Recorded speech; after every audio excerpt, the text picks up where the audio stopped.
On August 17, 2010, 20-year-old Amber Takara arrived in Nisku, Alberta, where she stayed the night at a motel with her infant son and a friend.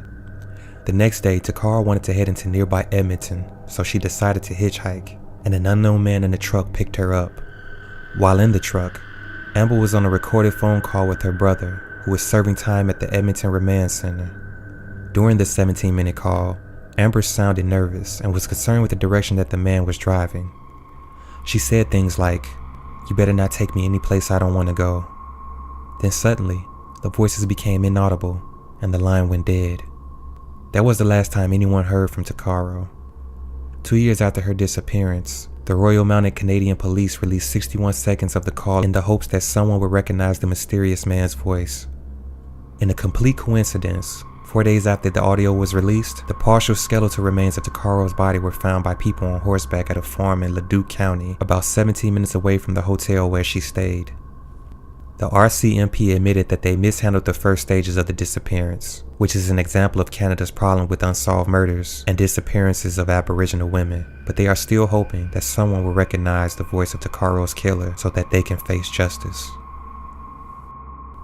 Throughout their childhood in Irving, Texas, Amina and Sarah said were physically and sexually abused by their father. Yasser Abdel said, when they became teenagers, he would often spy and videotape the girls without their knowledge.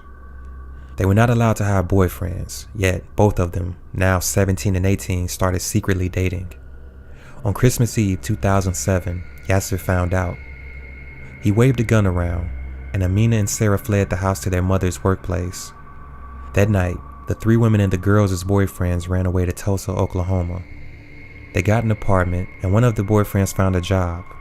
Yet, for reasons that remain unclear, Amina, Sarah, and their mother returned to Texas for New Year's Eve.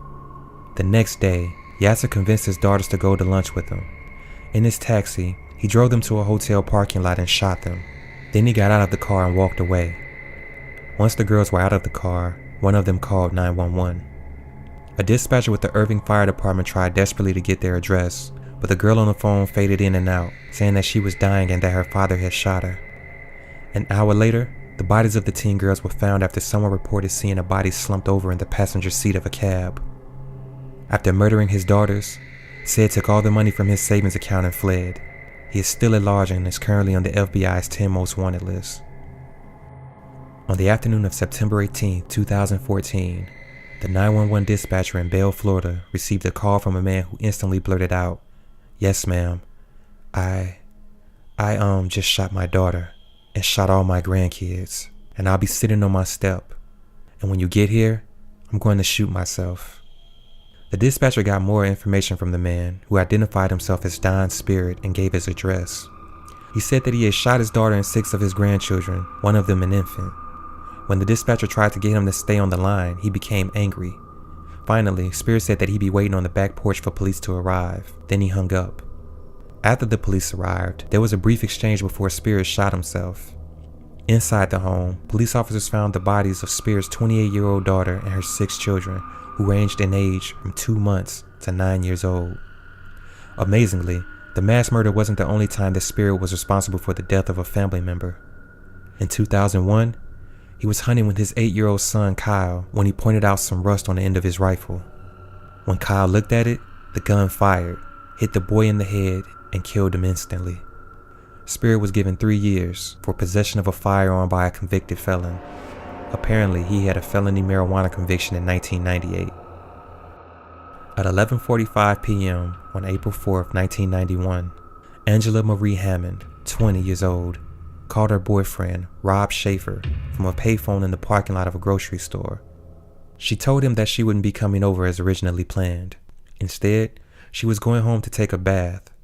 Hammond then said that there was a pickup truck circling the parking lot. She told her boyfriend that the man driving the truck had parked next to the phone booth, gotten out, and pretended to look for something. Hammond described the man as filthy and bearded. Then Schaefer heard Hammond scream, and the call went dead. Schaefer immediately jumped in his car and drove in the direction of the grocery store that was 7 blocks away. On the way, he passed a green Ford F-150 pickup truck from the 1960s or early 70s. Schaefer heard Angela scream his name, so he turned around and followed the truck for about 2 kilometers, roughly 1 mile, before his transmission had problems and the car died. Angela's car was found at the parking lot near the payphone booth where she made her last phone call, but her body was never found. Schaefer and the other eyewitnesses gave a description of the man to the police. He was wearing coveralls and a baseball hat. He also had glasses, long hair, a beard, and a mustache. The rear window of the man's truck had a decal of a fish jumping out of water. After Hammond's disappearance, Schaefer was cleared as a suspect, although the bearded man in the green truck was never identified. In St. John's, Newfoundland in Labrador, Canada, on the night of September 30th, 2011, 30-year-old Trifie Wadman and her ex-boyfriend Trevor Party were texting. Party wanted to talk about their relationship, but Wadman didn't want to communicate through text messages. Instead, she suggested that they meet face-to-face. Party had promised to return the money that he owed her, and they eventually agreed to meet up. At 1 a.m., Party and Wadman met on the street. Party pulled out a 9mm handgun and shot Wadman. As she lay on the ground, she called 911. Once the operator picked up, Wadman screamed, "My ex got a gun. He just shot me." Later, she became quiet, and Party said, "All that for what?" He told Wadman to look at him. Then he said, "I love you. Goodbye." Moments later, Party talked on the phone with the dispatcher and told her that he was going to kill himself. When police and paramedics arrived on the scene, Party wouldn't let them help Wadman for 15 minutes. She died in the hospital due to blood loss. Meanwhile, Party engaged in a 4-hour standoff with police. They arrested him when they pretended to hand over insulin for his diabetes. In court, he pleaded not guilty, saying it was an accident. But on the first day of trial in 2015, the Crown played the recording of the chilling 911 call, and Party was found guilty. He was sentenced to life in prison without the possibility of parole for 25 years.